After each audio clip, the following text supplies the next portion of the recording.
Good evening. Welcome to Star Wars Minute. It's the daily podcast in which we analyze, we scrutinize, and we celebrate the rise of Skywalker 1 minute at a time. I'm Alex Robinson from alexrobinson.fun. I am Pete the Retailer from PeteTheRetailer.com. I'm Mike Gospel from the How Star Wars Is It podcast and Anarchy, the improvised rock opera. And I'm Josiah Robinson, also of How Star Wars Is It, and also of Anarchy, the improvised rock opera. Intriguing. Yeah, I forgot to say that. Yeah, we didn't say that one on the last couple of days, but it's true. I'll have to scan your QR code to find out more information about this show you have here.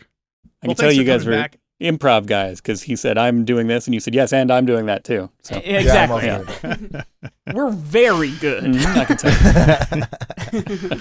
Well, we know that by now because you've been with us all week. We're happy you are coming back to talk about minute number 135. Minute 135 starts off with a thank you to William December Williams. And it ends a minute later with a tip of the hat to Lucasfilm post-production genius Mike Blanchard. So, yes, the credits continue to roll on. Yes. So Go ahead. we've got a music shift. Uh-oh. So What this happens? one is called, after Billy D. Williams, we've got a shift to what it's called is the Anthem of Evil. Ooh. Yeah. It's a little on the Friendship nose. motif is gone? The friendship motif is out the door. It's evil time. One thing leads to And another. that pops up right around the same time as the JJ's Friends section of the credits. Oh, I wonder if that's a little kind of poke at them. Maybe. Yeah. And then music shifts again once the rolling credits starts, like when it starts going like to the top bottom. We get into the Imperial March. Yeah. Oh wait, no, that's not true. The Imperial March starts later. Anthem of Evil starts at the rolling credits. That's when it starts. I misread my notes. So we So blend. it's not. Yeah.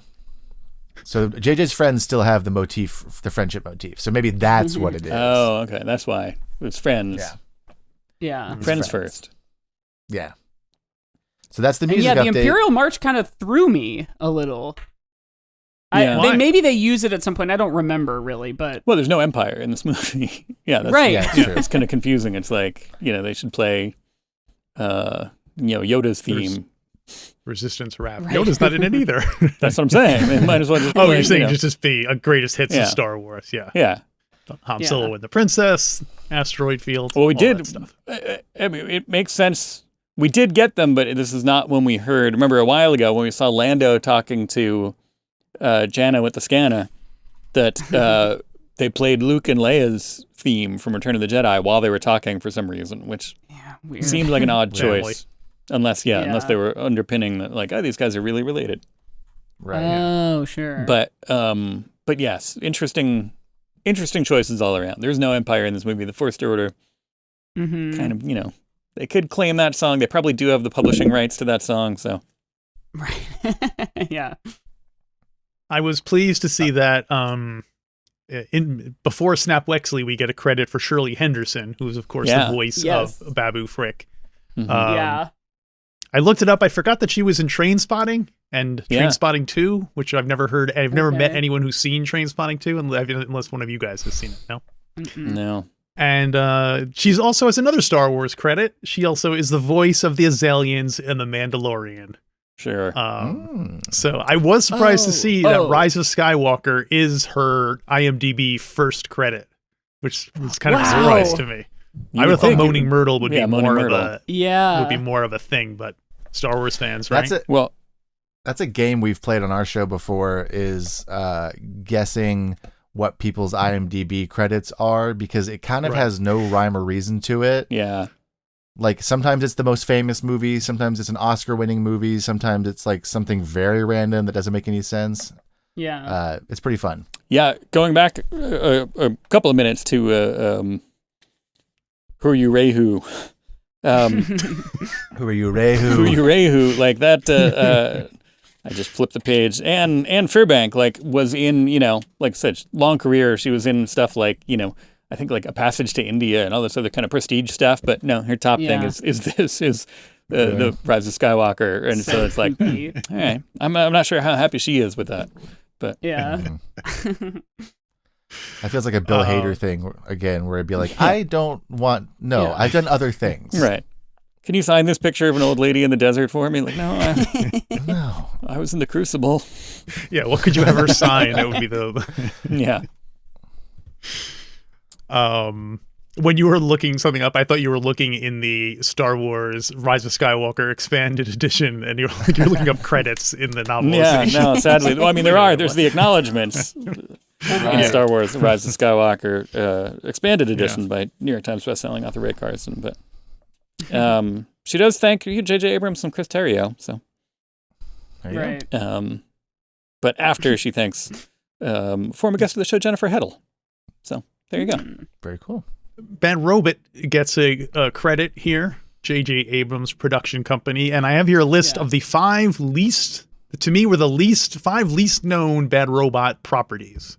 Like movies. I only limit it to movies because I know he's done some TV shows too. So tell me if you guys have seen any of these in release order. We're going Joyride, 2001. No, nobody. Morning Glory, 2010. Infinity Polar Bear. Sounds intriguing. That sounds cool. like a mockbuster that they would sell at like the 7-Eleven DVD bin. Infinity Polar Bear. Or I thought it was like a Marvel ripoff. Yeah, Instead of I the mean, Infinity Stones, it's the Infinity Polar Bear. All right, they want to Overlord, Okay. 2018, and Lou, 2022 was Lou. Lou So, 22. Lou Man, 22. I haven't even heard of most of those. Yeah, all the rest of to their credit, all the rest of the things were things you've probably heard of: Mission Impossible, Star Trek, Star Wars. Right. So overall, they have a pretty good track record. I'm guessing some of these are like J.J. Abrams' friends who, he's like, okay, I'll be a producer on it, and you can. Yeah, They're the Snap Wexley of movies. Yeah, it's very good to be a friend of J.J. Abrams. I'll say that at least. Sure. If you can arrange it, become. I would say like Adam Sandler, J.J. Abrams. Like there's like one or two other people that it's just like if you're their friend, you're set. You can just Wes do whatever. Anderson. Yeah, Wes Anderson. Yeah. Yeah, that's true. Because we get Greg Grunberg and Dominic Monaghan, and those are the two like pals, right? That are like they're in everything JJ's in, or that JJ does, right? Those were the Am I saying that two. correctly? Those are the two wolves that picked over the carcass of Kelly Marie Tran's dialogue. Yeah, right. Yeah. Things for them to say. Yeah. We had to get rid of a lot of Kelly lines for those guys, unfortunately, probably. Yeah. Yeah. And what's her name is in that batch too, right? Billy Lord. Billy Lloyd is that's Carrie Fisher's daughter, right? And But Shirley who's the- Henderson. Yeah. And Shirley right. Henderson, yeah. Who we didn't get? I can't think of her name. Zori Bliss.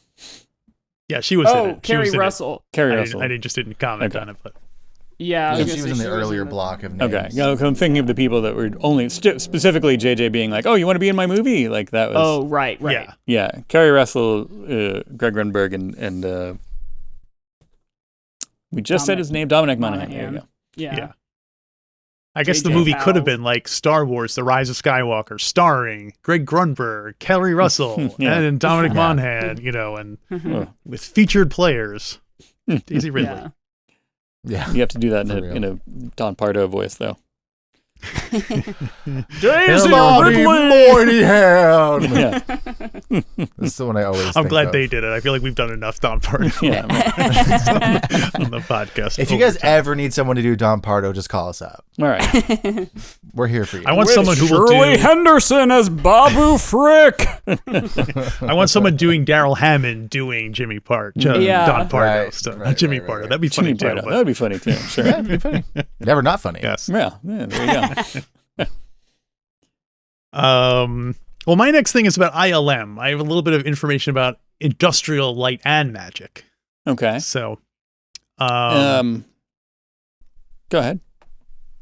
okay. Well, also, as much as we hate magic being in Star Wars, it was there right from the very beginning. Like Oh, that's industrial true, light yeah. and magic, so we Yeah. can't really complain. Oh. There's sort of a timeline Fine of print. firsts for you realize it's crazy. These are all firsts that Lucasfilm, that ILM invented. The first thing they invented was Go Motion to film the stop motion Tauntaun in Empire Strikes Back, which I guess is subtly different than stop motion. 1985, the first CGI character. Anyone want to guess it? Isn't it like a stained glass knight? That is correct. Like the that? stained glass knight in Young Sherlock Holmes. Yeah. Yes, it's the prequel to the Robert Downey Jr. Series. 1989, there was a movie that was the first CGI 3D character to show emotion. 1989. Anyone want to guess it? I've come up with a quiz now, so it seems. This is fun. To So I show give you the emotion. director, Yeah. Okay. Jimmy Cameron. I was gonna Oh. guess. Is it T-1000? Terminator? No, it's the- Yeah. Is it the Incorrect. Abyss? The Oh, The the Abyss is Yeah. correct. I just watched 1990. a documentary about Spaz and Dip A. So Yeah. 1991, this was the first partially CGI main character. And that one was T2. That's the, so, Oh. because I guess he was Oh. a live action person and then would kind of transition into, yeah. 1992 is when they are listed as perfecting human skin. Want to guess which movie in a lab. had the first CGI human skin? This is a movie I have I'm not gonna- seen. It is directed by Bobby Zemeckis. Hmm. I'm going to go on a limb, though, and say they didn't perfect it in 1992. Yeah. Oh, is it Oh. Death Becomes Her? Death Becomes Her. Mike Gospel gets the nice. points. Wow. 1994, another Bobby Zemeckis joint that was the first time they were able to successfully mix in archival footage with new filmed footage. Was that Seamlessly. Was that the aforementioned? What's it called? No, it Forrest has not Gump? come up yet. Oh, Forrest Gump. Yes, Forrest Gump. Yeah. It is See? Forrest Gump. Oh. You're right. I talked I didn't about know because someone the would come Oh, up. sure. production design or There something we like go. that. Yeah. When he shakes hands with Kennedy or Right, one yeah. of those types of shots. Yeah. Yeah, there's a bunch So that of, wasn't real? That was Rick Carter. Production designer Rick Carter had also worked on Forrest Gump. There you go. Right. there we Mars go. himself. Mhm. 1995, Jumanji was the perfection of hair and fur. Hmm. Also directed by Joe I Johnson. am quibbling. Yeah, Yeah, I don't think it's perfection is- perfect. Yeah. That's not Take it up with perfect. their website and Yeah. well, 1999. This was a big landmark one. I don't have to tell any of you what happened in 1999. Hmm. Yeah. The Fight Club. millennium. The millennium. Yeah, I was gonna say we Men were all in Black. Y2K, and a certain menace called Jar Jar Binks debuted Yeah. in 1999. Oh, baby. And,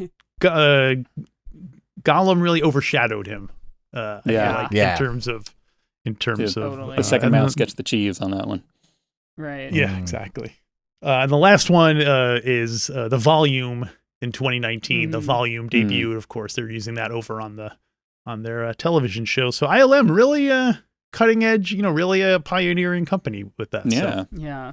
So, Have you watched any of that docu-series they put out on Disney Plus? It's pretty cool. Yeah. yeah, I think we both liked it and highly recommend it to people Yeah. interested in that Yeah, stuff. yeah. I don't know that I've finished it, but it was fascinating to just see how much of a Animal House it seemed to be for the first year or two. Yeah. It ended before special editions, I think. It only went up to Jurassic Park. So I wonder if they're planning on doing a second season of it Yeah, to Oh. I thought they did a Professor and Mary Ann of and all this other fun stuff, after that. right, 'Cause but I wonder if they'll go into it in more detail then. I mean, I think the real life character stories all end with the aforementioned Steve Spaz Williams and Mark DePay, who in that whole bad boy Right. kind of computer generated kind of team, that was the last notable story to come out of ILM. After that, it's all just kind of yep, people work there, and then then they put it on the resume, and then they go work somewhere else, and we're done. And it's, They perfected human skin all the way back exactly. in 1992. What else? There's nothing more to do. I don't like it. Does Death Becomes Her hold up? I've never seen it. I'm wondering if we just watched it recently, maybe in the last year or two, because I had never seen it before, and It was fun. It's cute. It's like got a little sort of campiness. The effects are certainly, I would not describe any of the effects as perfect, but they have that kind of 90s CG thing where it's almost unreal enough that you're more invested. Kind of like how, Pete, you were saying the mask, the animatronic eyes looked so good that it seemed CGI. Like, this movie does not have that problem. It's the opposite. You can tell it's all CGI, but there's like a charm to that. You're like, oh, thank God, you didn't really put that candelabra through that woman. Exactly. Yeah, it is interesting how... go ahead, Mike. The, like, clean holes that you see, like, through... I think it's Goldie Hawn who has a hole, like, blasted through her body, and, like, the background is right. Like, everything does look right, but uncanny enough that... It's cool. I did like the movie, to answer your question. I think it does have a bit of holding up. Yeah. Special effects seem to have a kind of, like... You can chart how they go from being, like, cutting edge... to them being kind of like corny and no one likes it, but then it gets back into like people have nostalgia for the original clunky CGI animation that so we just talked about Batman Forever and Batman and Robin. We've been doing Batman once a month every month this year on our show, and John Dykstra was the visual effects supervisor on that, who of course invented the motion control camera on original Star Wars movies, but those special effects are decidedly that same kind of like not quite right, but we talked about just how much we liked the goopy 90s colorful character that they brought to the movie, despite the movies not being all that great. You don't say. They hold a very special place in a lot of people's hearts, is what I've discovered by posting about them on my social media and getting a lot of responses being like, no, this movie is great. And I'm like, all right, I'm not going to fight anybody on this because this is coming from an emotional place, I can tell. Yeah. But we're not talking about Batman. We're talking about Star Wars credits. Right. Yeah. Do you guys have... Unfortunately, that's about it for what I had for the credits. You guys have anything you wanted to bring up? I had two names listed. I wrote, at first I was like, wait a minute, this doesn't look right. No Pete's. No Pete's still. But we do have unit production manager, DJ Carson, and I'm assuming that stands for Don't Join Carson. Yeah. Because he was, Don't Join Carson. Maybe he was non-union or something. Yeah. Sibling of Ray Carson, of course. Oh, right. New York Times bestselling author Ray Carson. Nepo baby. Nepo baby. That would have been another going back to, like Ray who, and she looks up and she sees DJ and he's just kind of like, no. And she's like, Ray nobody. So I'm not joining anything. No. Ray neutral. Yeah. And then that's Josiah, you've been talking about the music this whole time. We wanted to thank the supervising music editor, Ramiro Belgart. Oh. Belgart sounds like Belgardt. Ramiro Belgart totally could have been like either a pod racer. Yeah, a pod racer or a pilot that they, some kind of, or even a planet. I wonder what it's Tuckerization of. But supervising music editor, which is, again, there's a whole, and again, our friend Chrysanthi has helped us kind of unpack some of this, but we just think like, oh, music by John Williams, as if he just like sprang full from his head, and the whole movie was scored perfectly.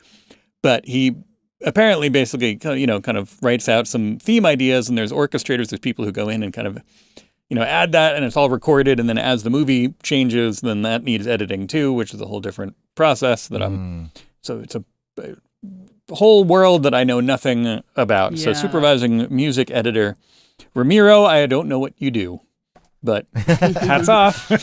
I'm glad you do it. Let us know in the comments below what job. It is you do. Yeah. Seems like you were important, I guess. Yeah. The only thing I anyone else? wanted to mention was we do have the Imperial March, and I just wanted to do it. This is like kind of a, not a plug necessarily, but Mike and I recently, in March of this year, we did our own March Madness bracket, but about trying to figure out what the best March song is. So we had a lot of March songs that we went through and listened to and ranked and figured out which one was the best. And the Imperial March got very, very far in the bracket. I believe it was up. Yeah, it's really good. Every time we listened to it, we were like, it's just undeniably a very good song. Yeah, it's and fantastic. We got to the last matchup was the Imperial March versus Stars and Stripes Forever, I think. I think so, yeah. We had 3 entries from John Philip Sousa because I mean, it's kind of should have been limited to just one. Yeah, very strong showing, and the Sousa's got a very strong showing. But so that was our final matchup, and maybe you can tune in to see who wins. You'll have to find that episode. Was that just for the Patreon, or was that on the main feed? I can't remember. I think we did do it just for the Patreon, but it's also broken down into like 15 individual TikToks on our TikTok That's true. page, You can watch it on TikTok as well. I just wanted to mention that we have a special relationship with the Imperial March, and that it's yes, and this is a good rendition of it in these credits as well. I have to say, relationship. I do the main theme in the Imperial March. I get a little tired of at times, and I'll have to take a break because it seems almost like a novelty song at this point. And I know, Alex, that makes you more interested because you love novelty songs, but like it does seem like if I'm driving somewhere and I put Star Wars soundtrack on, which happens from time to time, I will skip the main theme because it's like I'm just driving around listening to Star Wars. Like that's too on brand. I don't want people to just pigeonhole me, but like B, it's like I know that one. All right, let's get to the other stuff. Yeah. I We listen found to Star ourselves Wars. having that conversation when we were talking about it, advancing through each round, and it was just like, this is just like so ubiquitous and everybody knows it, but when we actually sat and kind of listened with both headphones in to like all the actual instrumentation, it's like, man, this is really good. It is. Yeah, it's a really good song. Yeah. But yeah, I see where overfamiliar. you're coming from, Pete. Yeah. Right. Yeah. All right, so you guys, it came up a little bit, but did you both saw this in the theater? By this, I know we've gotten far afield, but we're talking about Star Wars Episode 9, The Rise of Skywalker. You both saw it in the theater? You didn't see it together, though, because you were both off auditioning separately. Yeah. Right. I don't think we did see it together. We didn't see it together because I was actually, I'm an actor as well as like an improviser and all that jazz. And so this was 2019, right? That's when it came out? Yeah. Sure, why not? And I was on contract in Minnesota when this came out. I believe that's, if I'm remembering correctly. And so I saw it by myself. I had like drive to, I think that's right. I think it was 2019. But I had to drive to close. Okay, good. I wanted to make sure that I was thinking of the right year. But I had to drive to the nearest big city that had a theater or a movie theater because I was in contract in a very small theater in a very small town, and I watched it by myself, and I was sad and disappointed. Yeah, and then I actually I have a voice memo somewhere on my phone and my email of Mike and our friend, past no doubt future guest of our show, Michael Delaney. Once again, shouting him out. Watching it together, we recorded a special episode where we like recorded our predictions and or like excitement for the movie, and then we recorded initial reactions of after the movie. Immediate. We just walked out of the theater reactions. Just on our phones, we just recorded them like, talking to our phone like right afterwards, and they are not. I don't know if they're entertaining to listen to because they're a little bit of a downer, unfortunately. Yeah. And that's my experience with this movie. I saw it alone in the theaters in the middle of Minnesota, Crying so in it wasn't Minnesota. the best experience. Yeah, right. Just crying in Minnesota by myself. Frozen tears trickling down. Yeah, your just face. like so sad. There's a lot of So, stories Mike, what about you about you? crying in this week. I know. I'm a very Christmas and emotional crying. guy. Tears of joy on Christmas morning. Yeah.